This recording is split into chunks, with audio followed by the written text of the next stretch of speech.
Good afternoon, Caribbean, East Coast of the United States, and good morning to the people all the way in the other side in the westmost place of the United States. We are here again in one of our cross-territorial dialogues. This evening, or this morning, we have 5 wonderful young leaders from each territory of the United States. And I am just very excited to have you all here. My name is Adi Martinez Roman. I am co-director of Right to Democracy. And as you know, if you have attended to our other dialogues, we are working to confront the colonial framework that affects US territories. And in doing so, we are building a movement, an ecosystem. These dialogues are part of this work because we bring together people from each territory to speak about their experiences, share challenges, and share solutions to those challenges, and also build solidarity among us. But first of all, I need to do some housekeeping rules. We have a translator with us today. And if some of us speak in Spanish, you can press the little interpretation command below, and you can select the language of preference that you want to hear this conversation on. If you speak Spanish, you can keep it in like normal. You don't have to choose one. But if you speak one only, you should choose that language. Buenas, mi nombre es Adi Martínez Román, soy codirectora de Right to Democracy y para los que han participado antes de nuestro diálogo, saben que hay una función de traducción que está en la parte de abajo del menú donde está el círculo de interpretación. Deben de presionar ese círculo y escoger si quieren escuchar la conversación en español. Gracias siempre a Katira Álvarez por estar con nosotros esta tarde de hoy para hacer esa interpretación. So back to English. We are going to kick it off by introducing Eduardo Ortiz, part of the Right to Democracy staff, and who is going to be leading this conversation. I personally asked Eduardo to be our moderator tonight because he himself also has a spectacular Instagram page where he has built content on the challenges faced by US territories and impacting the narrative in the US. So Eduardo is going to share in the chat the address of his page so others can go see it, but and he's going to do it afterwards. But I'm going to kick it to him so he can start our conversation of tonight. Thank you so much. I'll be here participating with y'all. Thank you so much, Ali, and welcome everyone attending from home, everyone who will be listening in the future to this recording. Thank you for joining this wonderful conversation. I'm so excited to be here. So my name is Eduardo Ortiz. As Adi said, I'm advocacy director here at Right to Democracy. And yeah, like Adi said, thank you all for joining us this evening, noon, morning, depending on where you are. We're so excited to host this specific dialogue titled Influencers Confronting Colonialism through Social Media, with advocates from the 5 territories who have used their online presence and their platforms to speak on their communities. And they've tackled social, political, cultural issues that their territories face, their communities face. and all obviously within the lens of all this particular relationship with the U.S., right, and the complications that come from that. And in this dialogue, we want to hear from them uh, how they imagined their work, how they came to start their work, their objectives, and how they think that more cross-territorial work can be done, and what are the keys to success uh, in in that venture, right? So just to get us started here, I'm going to kick it off to the different participants here to kind of introduce themselves, give us your name, where you're based out of, um, kind of a brief description of your work, kind of your platforms and the nature of the work that's brought you here, and something that you want more people to know about your territory. So name, location, nature, and brief description of the work that brings you here, and something that you want more people to know about your territory. All right. So if anybody wants to kick us off, feel free.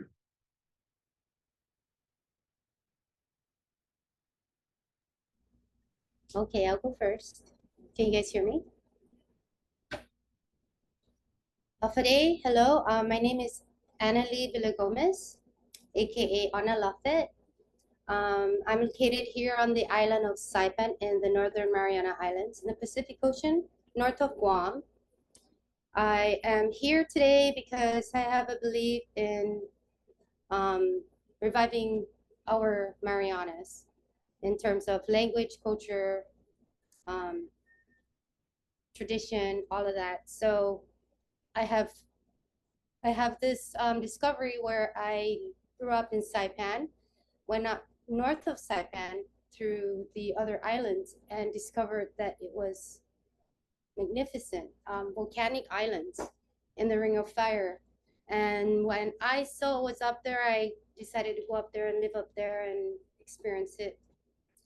Came back, I told the students I will go back up there and share everything I learned about North, because not a lot of people know about these uninhabited islands. And the reason why I want to do this, not just for language, is because also militarization. If we don't know what we don't know about, we won't care about. So I decided to explore the North because everybody knows Saipan and South, and hoping that our kids would come back from school if they go off island, would like for them to return and be here and contribute. What else? One thing you would like more people to know about your territory. The one thing I'd like people to know about is that we have been here for long throughout 4 administration.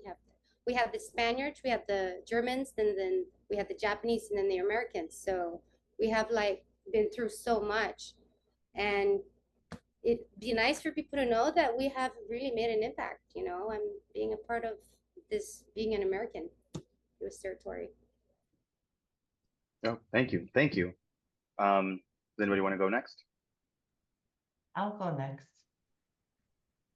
Sorry, Edward. Talafalava, my name is Jaya Tawaswi Simematiba Sailua. I identify as Samoan Fa'afafine before I identify as a transgender woman. I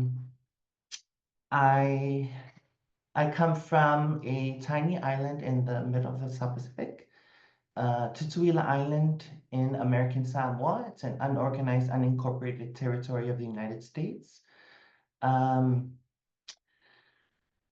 Brief background, a platform was created for me in 2011 when FIFA recognized me as the first out trans person to play in a FIFA sanctioned tournament. Since then, I've been on FIFA's radar for many, many years. Just last year, I was made a FIFA legend by President Infantino himself. I was the subject of a documentary called Next Go Wins that premiered at the Tribeca Film Festival in New York City, that eventually was made into a Hollywood feature film by director Taika Waititi, Maori director Taika Waititi, that was released last year throughout the world. What was the last thing? Something that I want the audience to know. American Samoa's biggest export is human beings.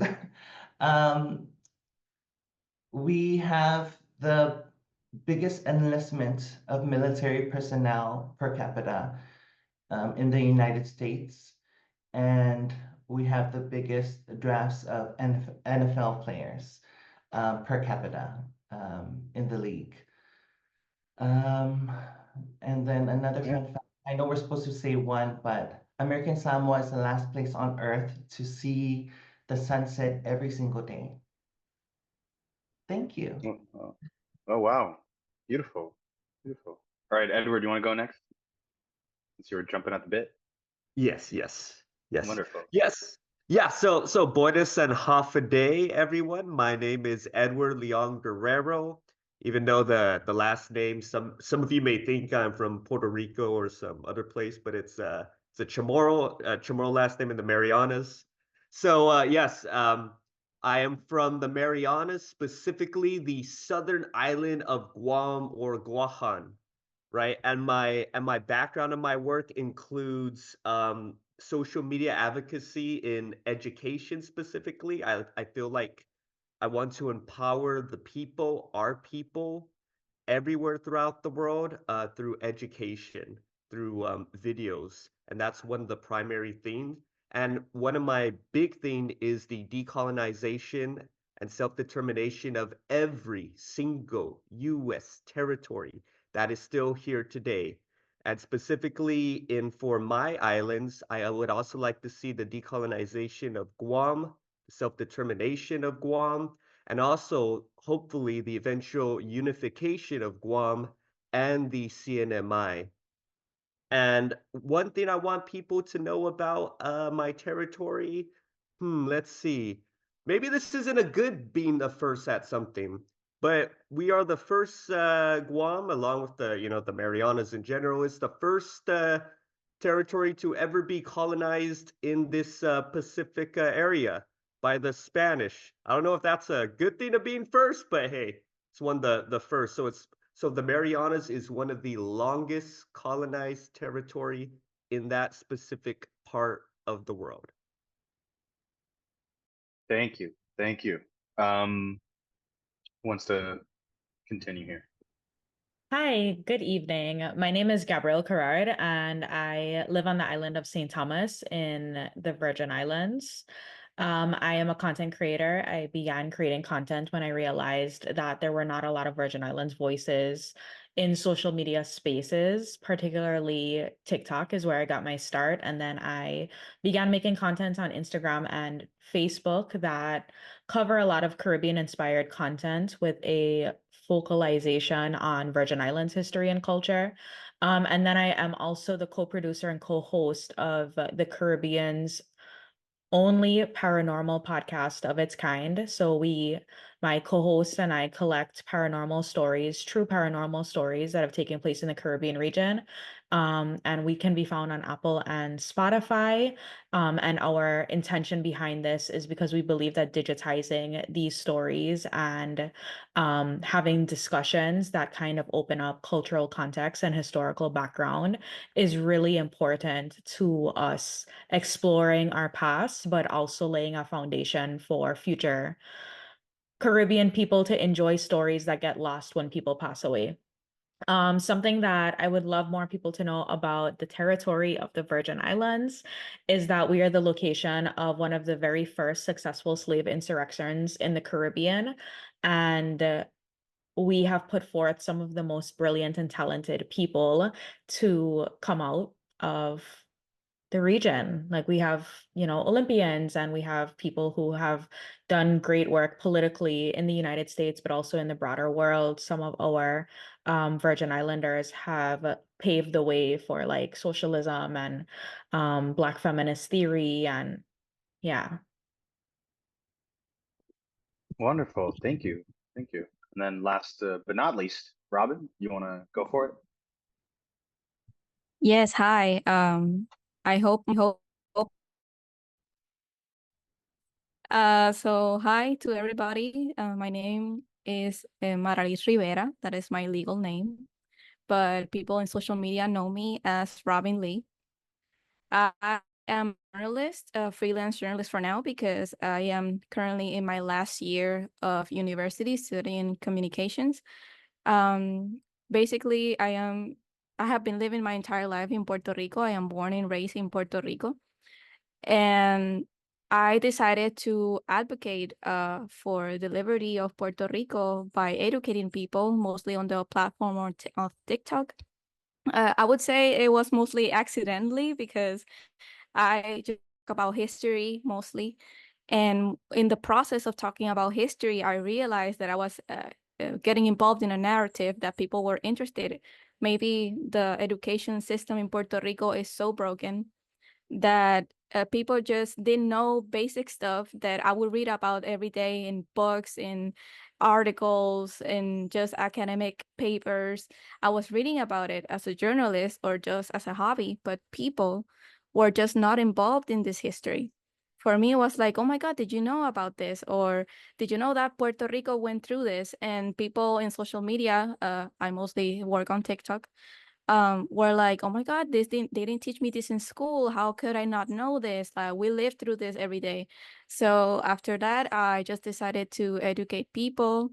I've been on different panels. I also do interviews on my YouTube channel.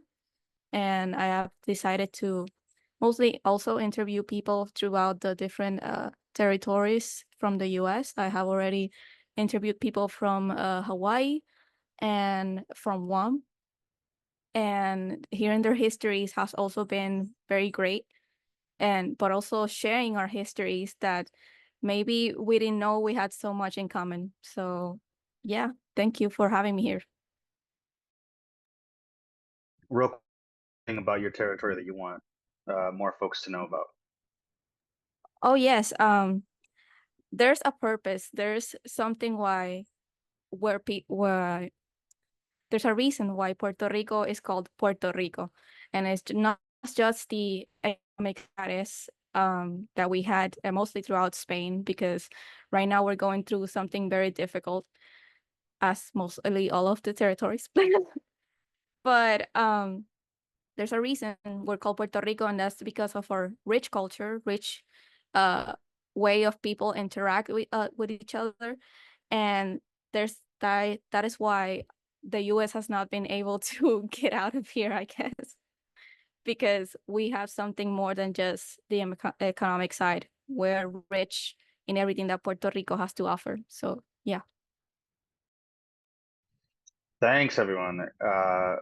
A great panel, a great sort of group of folks, a great sort of spread of different cultures, different sort of platforms, even different approaches to everything. So real quick, I just diving right in, I wanted to ask you first how you decided to kind of become involved in advocacy, especially in the online space. Number one, sort of why you came to that decision. Number two, what have been your like objectives? What have been like the main things that you've targeted and wanted to do, like who you wanted to reach, what messages, and then finally, what have been the most effective strategies that you've found when getting your message out there, when communicating, when educating, when bringing awareness? So how you became involved, what have been your objectives since you got involved, and what were the most effective strategies?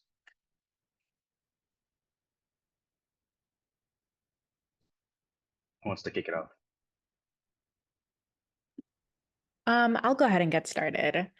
Like I said, I got started because I didn't hear a lot of Virgin Islands voices in social media spaces. And I feel like when TikTok came online and became really popular, especially during the pandemic, it offered an opportunity for people to go viral and for their content to be seen by people that would otherwise not be able to see it in like Facebook and Instagram algorithms. And so I took that as an opportunity to speak about what I was passionate about, and I was passionate about the Virgin Islands, not expecting that there would be more people that would also be interested in like the culture and the history, but getting deeper into, like why do we wear certain jewelry pieces, and exploring some of the things that we say, the etymology of the words that we use and how it's interconnected with our history, both our indigenous history and our colonial history. And so I was doing that, and I'm also deeply, deeply passionate about the supernatural and the paranormal. I am the manager of a metaphysical shop, and I believe in ghosts and all the things, but I also believe in the power of these stories to bind us together and to create connections across the region. When we can get to a place where we acknowledge that a lot of our belief systems are so interwoven with each other, and truly makes up a beautiful tapestry. My objectives have actually shifted over time. When I initially started, I just wanted to do a cute little, um, a cute little social media thing. And I started to really explore our history. And the more I explored, the more I felt connected, but the more I also felt responsible for bringing the history forward for my people who I think have been disconnected for a very long time. And I think that we've lacked a lot of Virgin Islands pride and substantial Virgin Islands pride, but I also recognized that we have a lot of issues because of our coloniality, and our internalized colonialism, I would say, is probably our biggest threat to our ability to hopefully liberate ourselves, because we've never been able to self-determine. Um, and so what I found to be the most effective strategies is storytelling. And I think it's actually why the paranormal storytelling enraptures me, but also the storytelling of everyday Virgin Islanders, the triumphs and the tribulations, and the way that our stories connect us and bind us across the island chain, but also across the islands within the Virgin Islands. Because as much as we are the Virgin Islands, I don't think a lot of people know that we have a lot of feuding that happens from island to island, and just differences with cultures, but also our colonial status prioritizes tourism.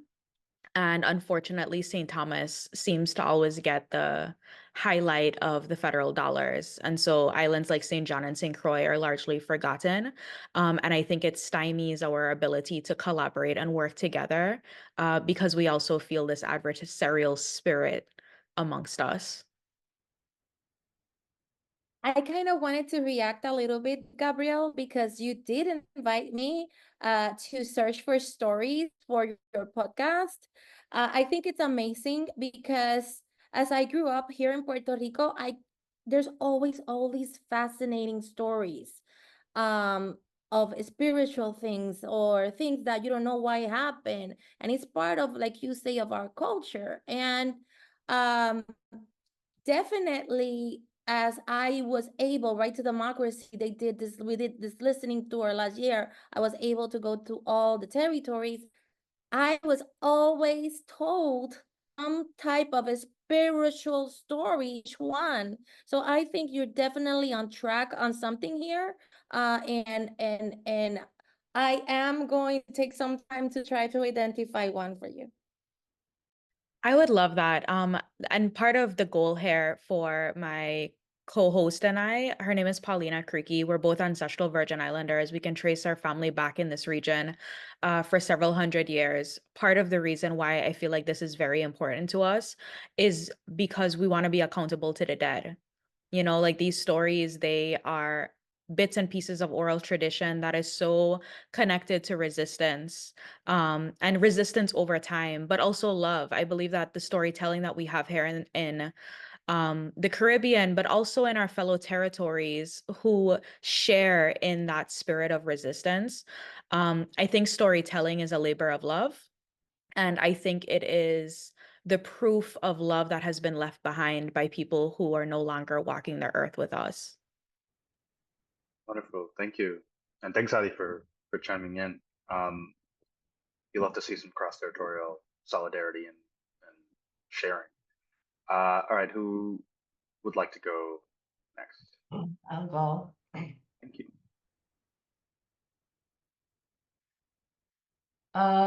So I came into advocacy in 2011, like I mentioned, when the platform was created for me by FIFA.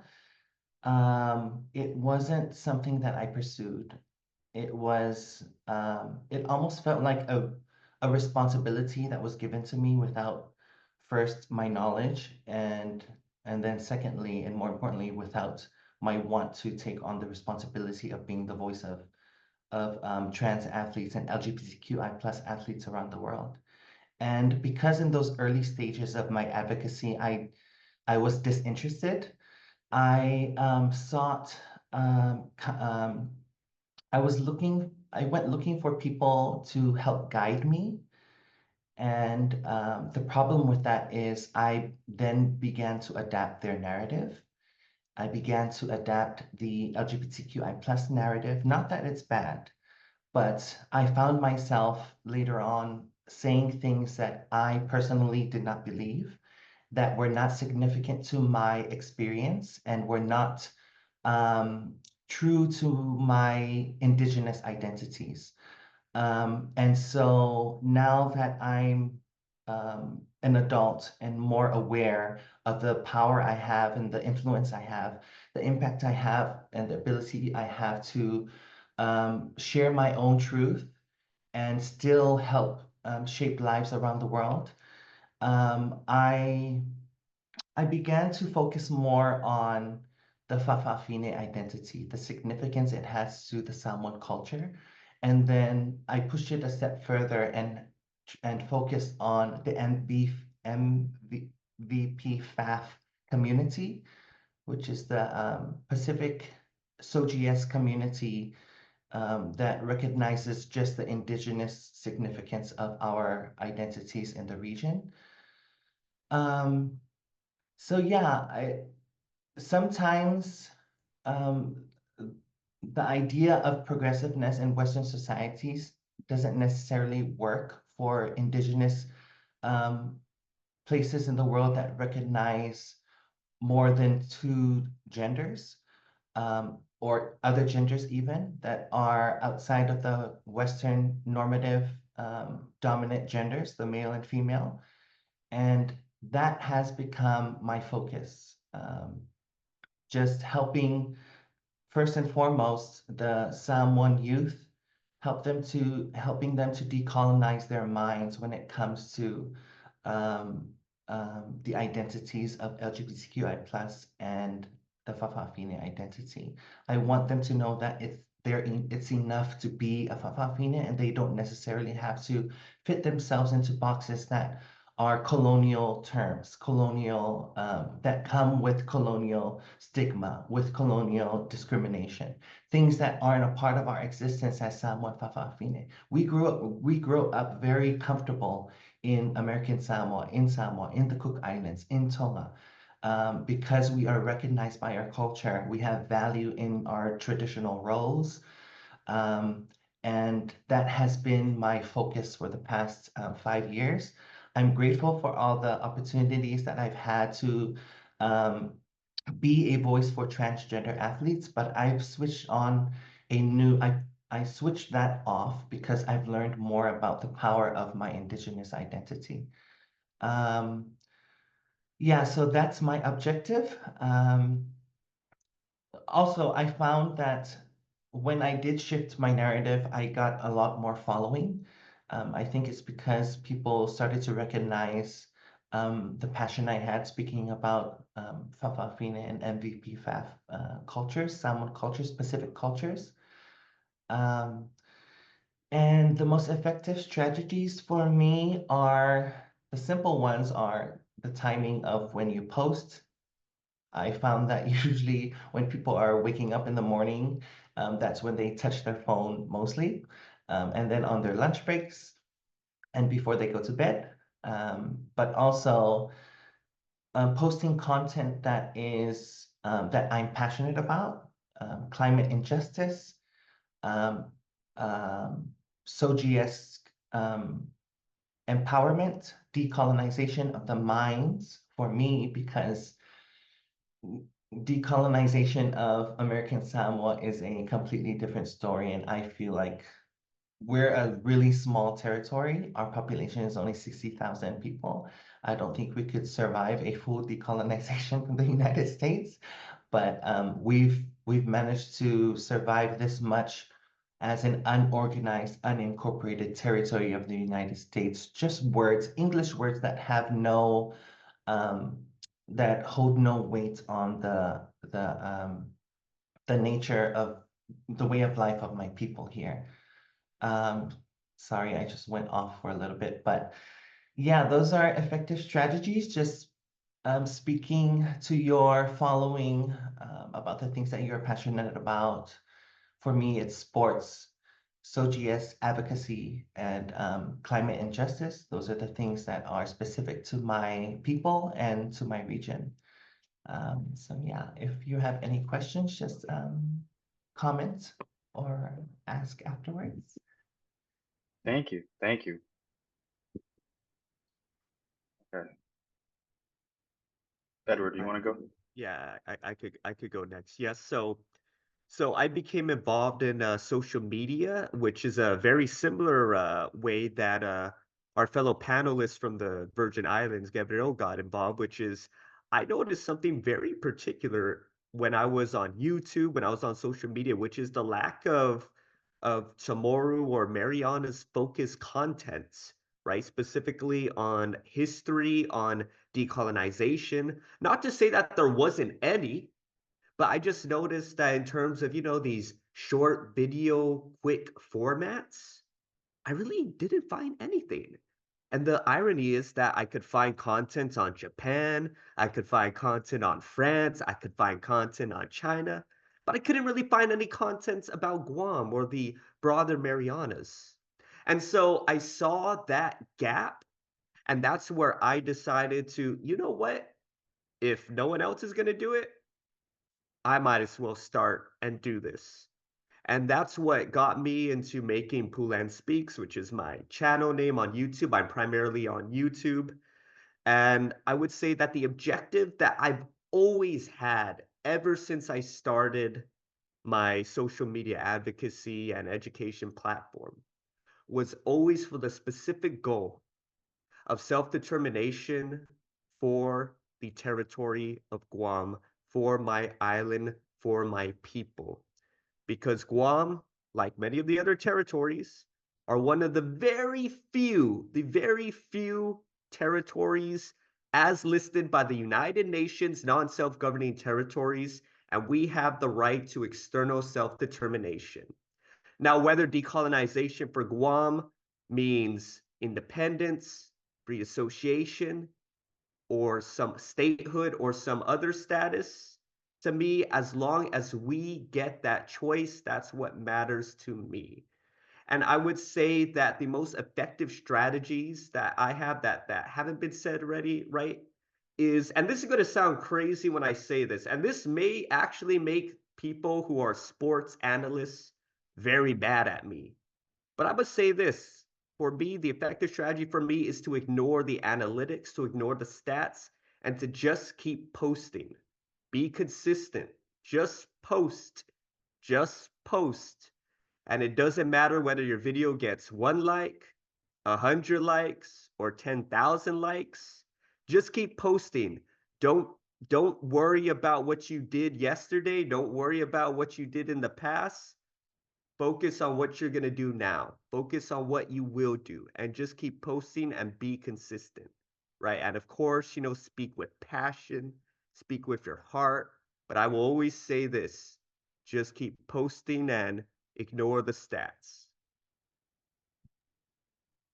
Wonderful, wonderful. Thank you so much for that insight. I'm getting there's lots of great strategic, there's technical advice, kind of thematic advice, substantive advice, even sort of mental and emotional. I'm really appreciating kind of the breadth of opinions and advice folks are getting here.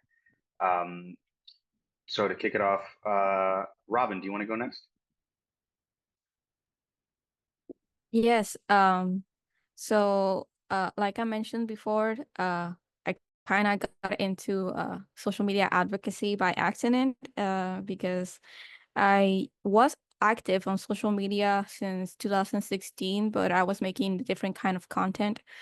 And in 2018, when I got into TikTok content, Mostly, that's when I was starting to study communications, and I was getting into reading history, reading academic papers, and everything that involved our history.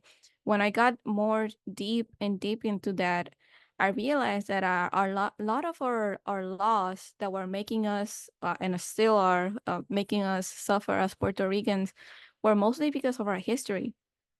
And this is something that is really still growing. It's a movement that is growing of people, and mostly young people, who are curious about our history for a change. We have been led by two specific parties for the last 78 and plus years, who have just taken us to, well, misery, if I could say. Like, they have this narrative where basically, oh, if you become independent, you're gonna be communist, or you're gonna go and you're not gonna survive, or just they have this narrative that is so disinformed, and people are just have been voting for the same two parties, just stuck in fear of, we have this, which is really bad, but they think that we can go worse. So right now there's elections coming in November, and there has been so many young people who have just gotten tired. Puerto Rico, I could say, and people can correct me if I'm wrong, that we get a lot of attention from the US. Specifically, we are an island in the specifically very centered of the Caribbean. So we are a very strategic military point. We are just a few, I can say, just so close to the Panama Canal. So we are just also a very strategic point for like business. And the US has not wanted to give us self-determination or just options. Even though recently we had gotten like congresistas like for example, AOC or Nidia Velázquez, who are Puerto Rican, that are in Congress. They have looked for maybe give us an options. Well, they tried, sort of, because they started this project that got turned down, basically, where they gave us three options. They said, do you want to become a state? Do you want to go independent? Or do you just want to continue being a colony? And basically, that did not go through. Like, that just stayed in the air. Like, so many people here sadly think that statehood is the best option, not knowing that there's so many wrong ways that could go. So my objectives is just basically to help educate in all the ways that I can, just help with getting to know my history so I can share it with others. And the most effective strategies that I have seen is, it has become part of our culture right now. It's, like I said, a growing movement, because people are just tired. We're tired of not having basic stuff, like not having electric power, not having water, our food getting damaged because there's no electric power. And yeah, people are just starting to get tired of that, and we're advocating for change. So just talking about our things, talking about the news, and just spreading information and education is the strategies that have worked. So yeah. Thank you. Appreciate it. Appreciate Thank you, Robin. I just wanted to comment that, we on Right to Democracy precisely were created out of the concern of how of determination, in spite of all the fights in the territories from all ideologies.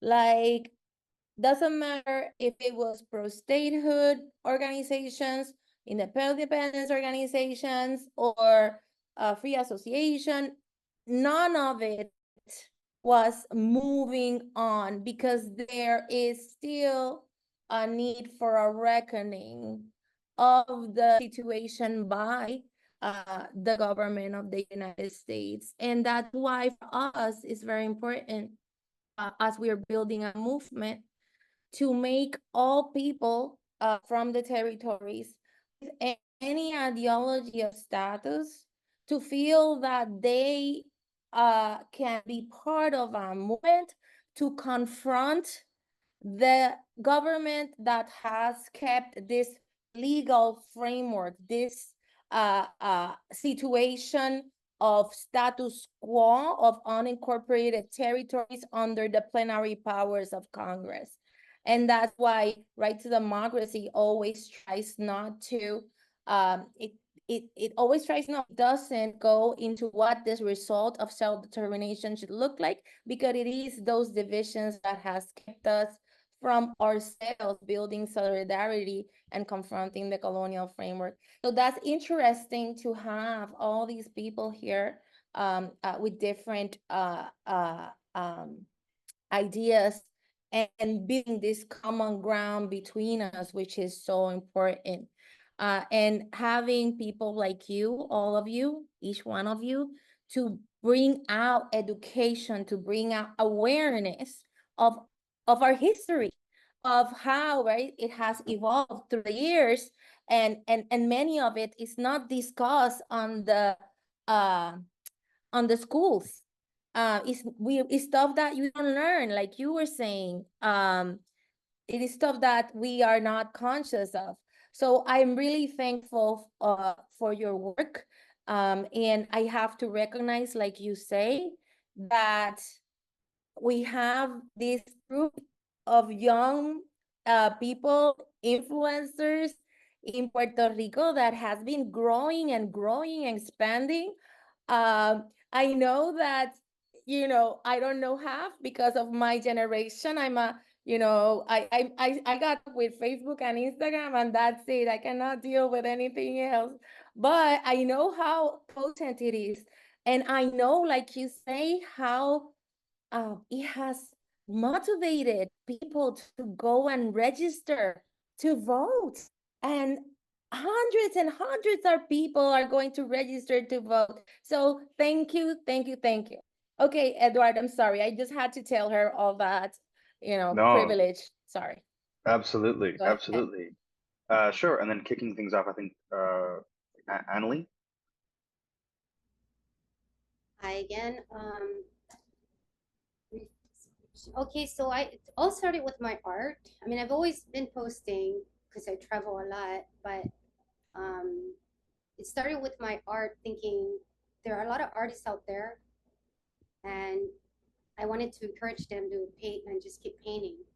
And then I said, okay, I'm gonna go north to the islands north of Saipan and realize, you know what, I think I need to know how it's like to be like our ancestors, living off the land, bartering, and just naturally just be healthy, detox, all of that. Went up there, saw the place, and decided to come back and let everybody know about what's up there, the beauty of it. I came into advocacy because of the children nowadays. They are kind of like, they are not speaking the language anymore. They go to the States, they don't want to come back. Even I myself would be like, I don't want to go back home and be there for a long time. I always leave. But as you grow and you realize you keep coming back and you keep coming back, you're like, you know what? It really is amazing to be home. But why do we have to wait until we get older? So I decided I need to. When I went to Guam, I learned a lot about my history as a Chamorro. And so I noticed in Guam that it's so populated, overpopulated. Chamorros are outnumbered. It's so busy, all these military and everything. It's just a bunch of people over there. And I noticed that the language is just dying, of course, because there's just so many other people over there. And then I come home to Saipan and I'm going, we still got it. I speak the language, I speak it fluently, but what about the rest? So I realized, what happened? Then, of course, our history, all those administrations, the Spaniards, the Germans, the Japanese, and then the Americans. So when I think about it, the only way for me to reach out to these guys is, let's start with, why are there activists in Guam, right? So I was like, when I went to Guam, I'm like, why are they angry, right? You know, I watch it in the movie, but now I sit in Guam and I'm going, these are my people. Why are they angry? So I realized because they're trying to protect something beautiful. And the thing that I discovered was the islands north of Saipan are volcanic, and nobody really lives up there. I mean, Alamagan, Pagan, and Agrigan, yes, but just a few. Most of them work for the mayor of the Northern Islands. So we're talking about only like 3 people in Alamagan, 2 people right now in Pagan, and maybe 3 people in Agrigan, and that's very little. So I went up there, saw the place, came back, and decided, you know what, I need to tell these people why these activists are angry. And it's one of them is because of the islands north of them, well, north of Saipan. And so I told him what was beautiful up there, because that's why people get angry, because the military come and they want it, and people want to go, like investors want to go and invest up there and just continue to destroy what's amazing that I've discovered up there. Fish are large, coconut crabs are abundant, they have lobster, they have shells that we adore, this orange spondylus, that's one of our key pieces. Chamorro money beads, you know, it just speaks out. So I decided to just say, hey, you guys, you know what? You know, those activists that I saw out there, I wonder why they were angry. Well, you know what? One of them is something that I like to share with you guys is the beauty of what we have here in the Marianas. You think we only have Saipan, Tinian, and Rota and Guam as the Marianas, but we have more. And I was really, really amazed about what I discovered. So I started to post my video. So I went up there. I stayed in Agrigan. The longest was 8.5 months. Alamagan is 3 months. No power, no water, no store, nothing. So these first 3 months in Alamagan, I posted. I wasn't very good at it in social media. And then I decided, okay, the most popular social media platforms to reach out all ages in the Mariana Islands abroad, ages from the Mariana Islands and abroad, and here at home. I did Instagram, Facebook, we got TikTok, you know. I just went in there and I just started doing YouTube. And when I posted about the 8.5 months in Agrigan, I'm not even done yet. I still have a lot. And I returned from 2019. I posted, and like Pulan says, Edward says, is keep posting and posting and posting. And I feel like if I stop posting, I lose the momentum. So I have gone to schools with my information, and I've done it since 2019 and went to today. Every time I come back to Saipan, I go to the schools for free.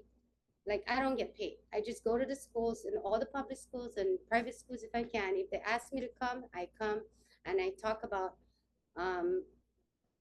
hashtag Revive Marianas. I say, I'm here because what we don't know about, we won't care about, and our language is dying. And as far as, you know, if we don't practice our culture, then we won't really hear our language. So we don't farm, for instance, right? You know, the reason why we won't be farming is because we have all these people coming in from outside, you know, introducing what they know. And we have to have a movement to come together and practice what we know as a people, because this is important. Because if you really think about it, if all these administration had happened yesterday, we would be cracked today. But because that was a long time ago, it doesn't mean we should forget, right? So we need to help each other bring back the people we are, because I know everybody has their own culture, their own beliefs, and their own ways. But as a people, okay, we're good people. But when it comes to all these jobs to like conquer and have power and everything, our culture eventually has to die because of the influence from outside. So whatever this movement is that I've discovered with you guys, this is amazing. And I want to share that consistency is correct. I also want to mention that when I watched, as far as identity, right? When we don't know our identity, we end up probably becoming a gangster or doing some other things that don't really matter, or trying to figure out how to be a better person. Who am I? All that stuff. So I realized this to be very important, identity, when I watched that video. the film I Am Tomorrow from Guam. And when I watched that really touched me because I have noticed some kids, some people, even our age, you know, older even, they tend to feel lost. Like, you know, like for me, for instance, I'm like, I miss home, and I miss the sun, I miss the ocean, I miss my family. And then imagine if I didn't even know about how to be tomorrow or where I'm from, then I probably like, you know, what next, right? My my word here is Puesafa, right? Puesafa. Now what? What are we gonna do about it? So what? And what? Then what? Right? What are we gonna do about it? So, like, what do you call it? You guys have said, you know, someone has to step up and speak about these things. Identity. Once you know your Thank identity, you're a strong person. Yeah, thank you so much. Yeah, the context and that's such a good message of making sure that identity is preserved, and I think a real through line in a lot of these answers for sure. Okay, so real quick, And just for sorry time's to sake. interrupt. And sorry to interrupt, and I know we're short on time, but I think identity is a conversation, Eduardo, that we need to have like one of these dialogues on, because in Puerto Rico it's crucial to start speaking more and more about identity. And I was, you know, speaking about this in other territories with Annalie last night, and it's just very important. Just wanted to put that in our list of Yes. dialogue. Yeah, absolutely.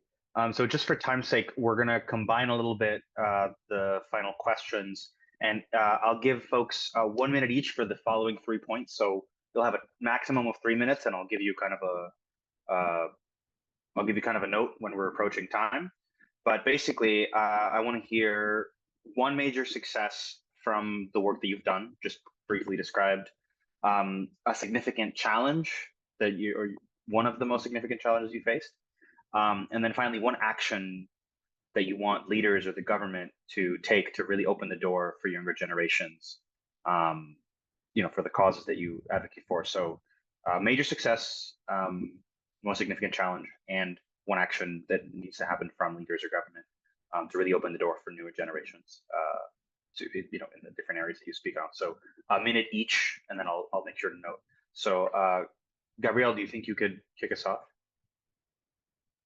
Yeah, absolutely. One of the major successes that I have experienced in my work, I actually have two. One, I feel like I've done a really great job at bridging the generational gap within our Virgin Islands. I think historically, the generations have always kind of been talking at each other or around each other, but not necessarily to each other in a way that I think real communication and collaboration can happen. And considering that much of our Virgin Islands population is an aging population, the connection between the generations, I think, is actually pivotal if we are to craft a Virgin Islands that kind of works for everybody. So I think I've done a very good job at crafting content that appeals to all generations of Virgin Islanders. And that's actually something I'm very proud of.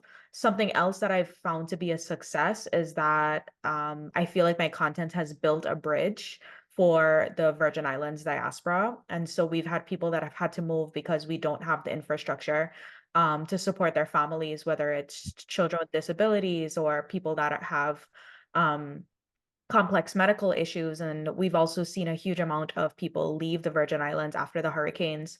And I think my content allows people to be able to still keep a bridge to their heritage and traditions. That's so important, I think, to the fabric of like a person and their identity, as we're talking about identity. The most significant challenge that I face is because we live in a small community, our community is very retribution based. Everybody knows everybody.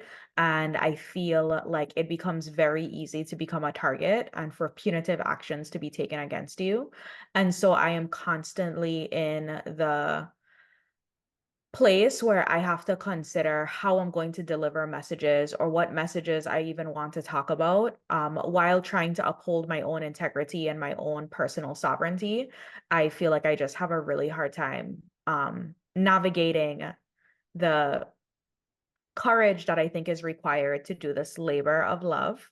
And one action that I think our government needs to do to open the door for younger generations is they have to find a way to keep young Virgin Islanders invested in the Virgin Islands. And I think that part of that is we're in a really pivotal place in the Virgin Islands right now where we are working on crafting our constitution. And I think that one of the major components of our constitution has to be a framework that preserves the rights of Native Virgin Islanders, their right to own land, as well as their right to exist in their native land. Wonderful. Thank you so much, Gabrielle. Robin, do you want to go next? Yes, I think I'm gonna start with saying that I am so glad that I am here in the space because I have learned so much in very, very little time. And I think that's also very important because the more we learn about each other's histories as territories, the more we can come together and maybe help each other's voices be stronger. But speaking about a strong voice, I think I'm gonna start with mostly talking about the most significant challenge that I have had in Puerto Rico when talking about advocacy for decolonization. For example, I'll try to be resume what I'm trying to say.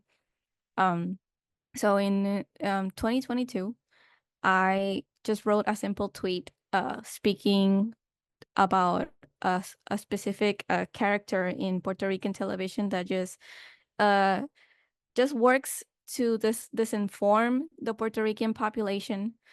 If you know, you know. But yeah, this person and character just works to disinform. Yeah. So yeah, I just wrote a tweet speaking about that this character should not be advocating for anything or just have a space in mass communication in Puerto Rico. And after that, that tweet went viral. At the time, I was working in a local newspaper, just very small. And after that, I not only got censored, but I got fired from my job with a very lazy excuse that, oh, you didn't enter an article that you had to enter last Monday, when I was literally working for like 3 different departments. And what I'm trying to say about this is the only reason that this person decided to attack me is because in my Twitter page, I had in my location, Republic of Puerto Rico. And you know, this is something that have been major challenge because we're talking about maybe freedom of speech or freedom of press. And Puerto Rico is a small island, but it has such a strong voice.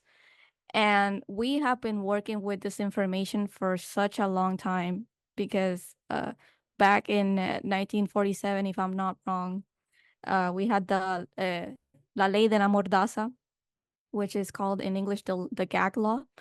This law was built for Puerto Rico. Basically, we could not speak our language. We could not raise our flag. We cannot do our culture. And after this, just people got very in fear when we're talking about self-determination. People are scared. And also talking about the fact that we got persecuted. There was this thing called las carpetas, which is called the files, I guess, in English, where the United States government decided to chase every single Puerto Rican that they could think of if they suspected you to advocate for independence or just self-determination. They would chase you and make stories about you. I'll try to continue being small when I talk about this, but there's this specific professor in San Germán that I met him. He was talking about how he got filed back in I think it was the 60s. And he was talking about a specific story that there were 3 different files you could get. If you were, they would think that you were the worst of the worst, you would get the 3 of them. You would get chased by the FBI, the CIA, and just general department of people that would chase you because they would think you were advocating for Puerto Rican independence. And this person got a file, and in one of the write-ins that the person who would chase him wrote, they said, oh, this person were checking him because he flew to Russia, and in Russia he attended a communist meeting. This person didn't even have money for a plane ticket back in the days. This person, they had no reason to be in Russia.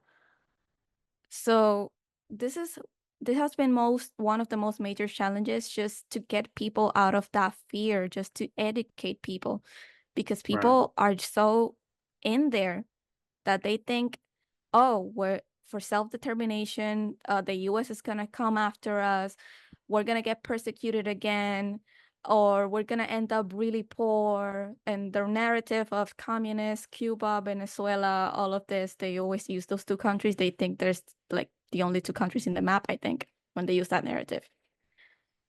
Thank So you. yeah. Yeah, no, I mean that's such a huge like narrative sort of obstacle, right? And I know that each territory has their own narratives. Institutional violence. Right. Yeah. Mhm. So just kicking off, Annalie, do you want to go and kind of give us your thoughts? Robin, that was amazing. I didn't know it was still happening today. Anyway, my part. The most successful thing that I've done was to go to all the schools. I realized if Hollywood could do it, so can I. So I decided to be my own actress in my own videos. So I just started making videos, and then I went to the schools. I didn't need to get paid, just pretend I get paid, because me getting paid didn't matter. It was delivering the message. So I went to the schools and I told them everything that I was saying earlier. And so when they see me, I was telling them that I need you guys to know this, because in case your father, your parents, or your relatives are in office, or if not them in the future, you'll be in office. Hopefully that you make better changes in the world, and make that impact, because the kids are our future. What else have I done? Social media, going to the schools, in all the schools, in all the chain of islands, including Guam. I always consider Guam as my people, because of course, politically, they're not a part of the Marianas, but they are a part of the Marianas. So I successfully pretty much did my advocacy through social media, going to the schools, and keeping the momentum. And now I'm working with things like making traditional things like coconut oil and stuff like that. And then that's how you engage in the momentum, because not everybody has a cell phone or know how to use a smartphone. So I have to like do all these other strategies, because for as long, because I know a lot of people want to learn tomorrow and then be tomorrow and do all these tomorrow things because they're here. So I just tell everybody, I'm like, you know what, you don't have to be tomorrow to wear the nice necklaces locals do. You don't have to be tomorrow to represent. Being tomorrow is just being here on the island. Tomorrow, Falawash, Carolinian, we're all here. And if we just come as one, that's what we need. And then we can all be in this movement together. Some challenges would be, well, I decided to, I said that if the government can't help, then we should apply for that grant and help each other. And if the hard thing I'm trying to say is I try to speak up, and of course I realize that when you're in office, any office, even I have my own little office here, I barely even have time to do the little things. I'm not even a governor or anything, and I'm busy. So I decided I don't want to complain to the people in office. I want to make a change. I don't need an office to make a difference. So I said, you know what? I'm just going to go without them. And I'm just going to grab people, and if they grab me, like now, I'm here, then they do. So thank you for having me. Thank you. Thank you. Yeah. I'm just loving so many great perspectives, so many great successes and efforts. I really love the whole, well, if they won't do it, then let's find the resources and we'll do it ourselves. I love that energy. Jaya, do you want to go? Jaya? Thank you. I know I may seem like a successful person to my following and to my community, but by my own measure of success, I haven't gotten there yet. And I have had a lot of wins, but in terms of success, there's always work to be done. There's still work to be done, heaps of work, and I will continue to do that until I feel that I'm personally successful in something. Um, uh, uh, the most significant challenge for me has been finding the intersectional language that I can use in my advocacy, because a lot of times what works in the language that I use here in American Samoan and the Pacific can seem harmful to Pacific Islanders of Soji identity who live in diaspora. And so that is the biggest challenge for me. And I still find myself saying things that might be harmful in different parts of the world, as true as it may be to my existence and to my people. I don't want to be that kind of advocate. Um,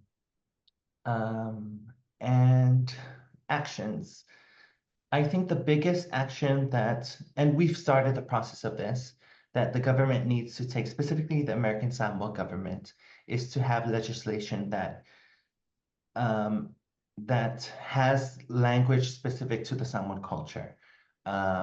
Basically, the Samoan language. We've adopted a lot of U.S. Laws and policies, but specifically for the Fa'afafine identity, I feel like that the word Fa'afafine itself and the word Fa'atane itself needs to be in the law, and not just the LGBTQI plus identities, because not all Fa'afafine identify as trans, not all Fa'afafine identify as gay men.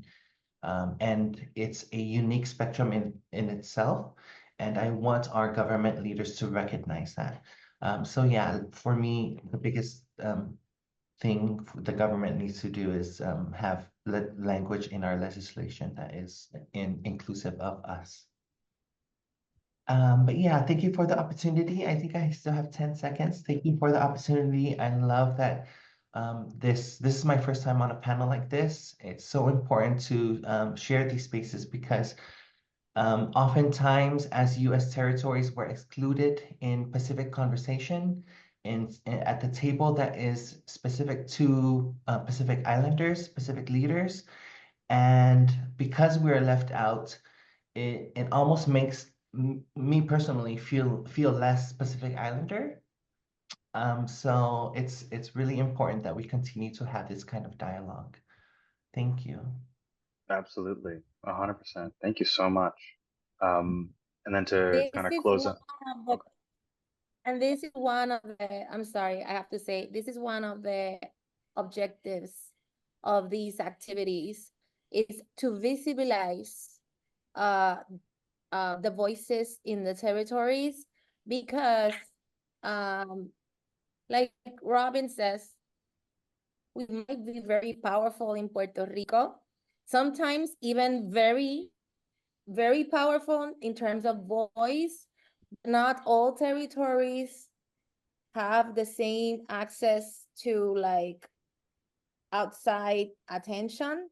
And how do we get to know each other if we don't speak? So it is very important to so I have to say, Jaya, that when we found you, we were ecstatic, because it is usually more difficult to find people from American Samoa to participate in these dialogues. and I will be going there. We're doing the listening tour again this year. We're concentrating on arts, decolonization through the arts and monuments. So I will be visiting all the territories, and I'm going to write to you so that you can participate in the dialogue, and even if you can help me identify artists, it would be wonderful. Definitely. But thank We'd be you, glad to host. everybody. Thank you. Wonderful. All right, so just for time's sake, Edward, close us out. All right, first of all, let me just say, damn good job, everyone. Damn good answers, right? It's such an inspiration to hear everyone speak.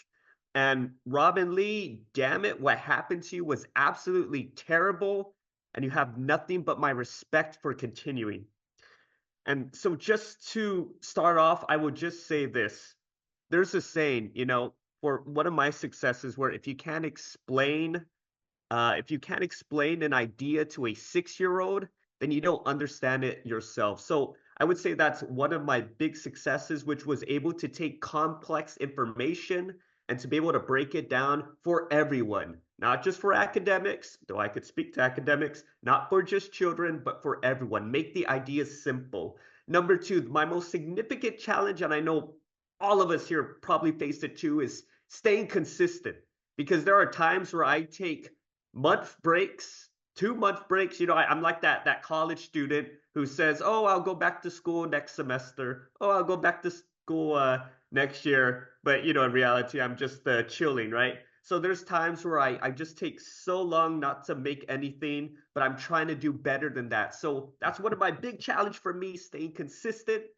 And last, the one thing I want the government to do, which I think would open the door to younger generations, would be on focusing on digital literacy in the public school system.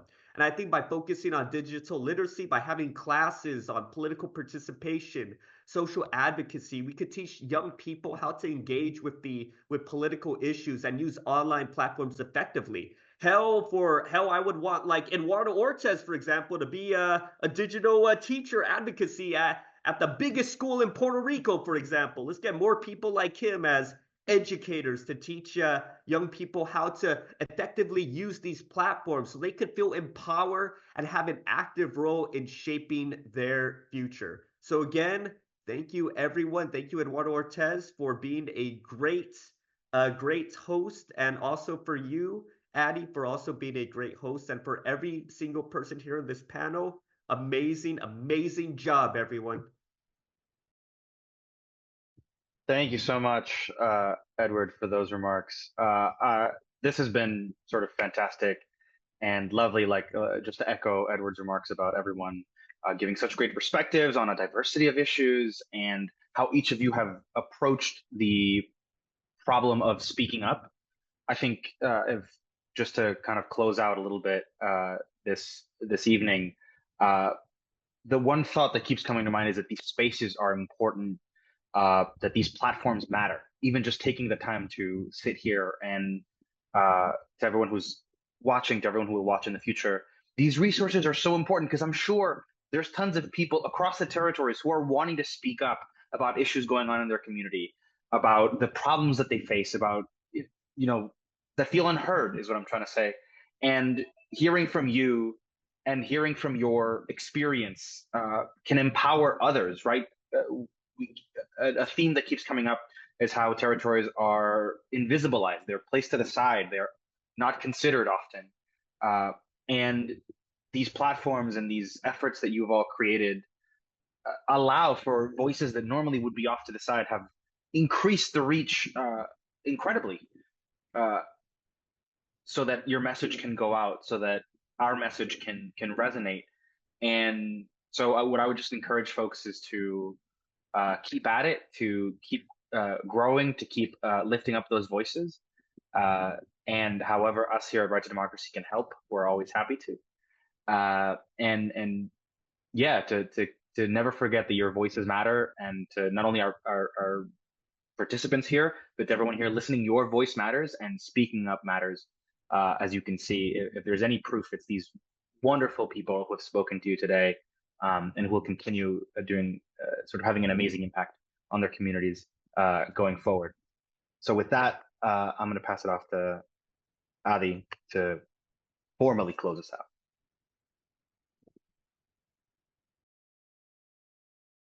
Oh, sorry, you're muted.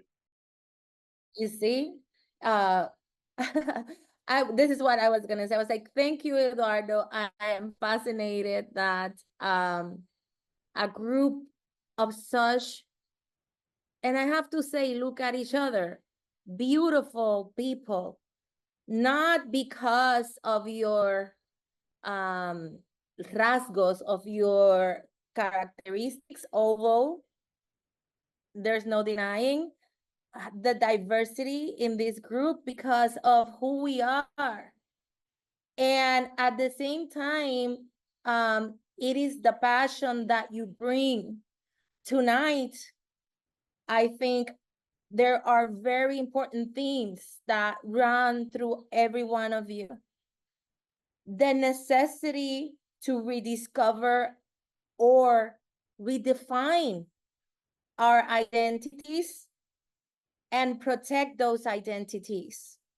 The need to protect our land, the need to protect our resources.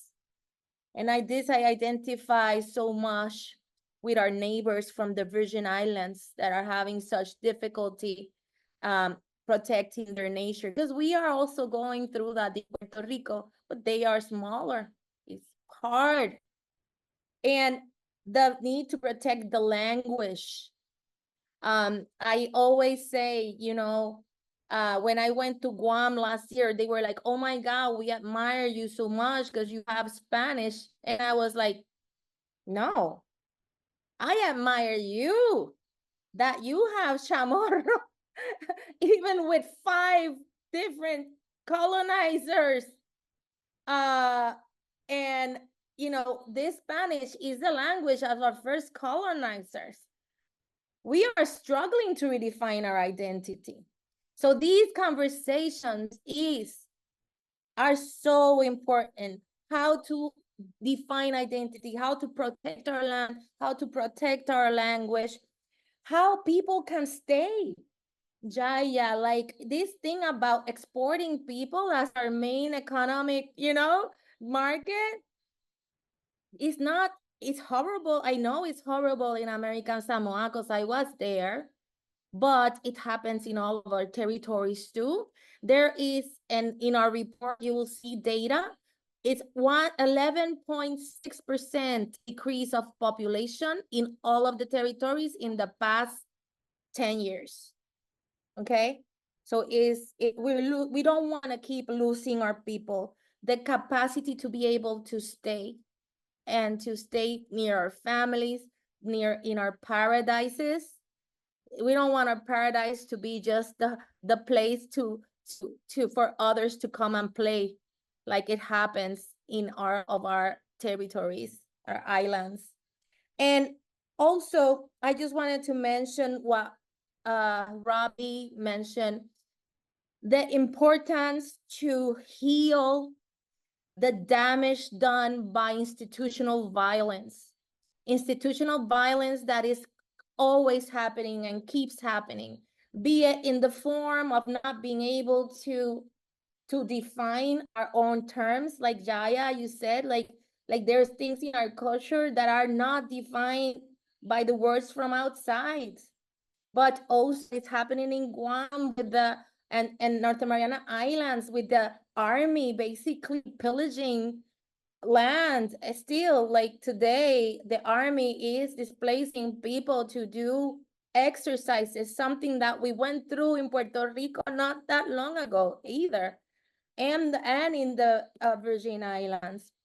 And so institutional violence that still happens. Your voices are so important. And I have to say, you make us proud. You make people with white hairs very proud, because there's this narrative about young people don't care. But young people are the ones that are breaking barriers using these digital instruments.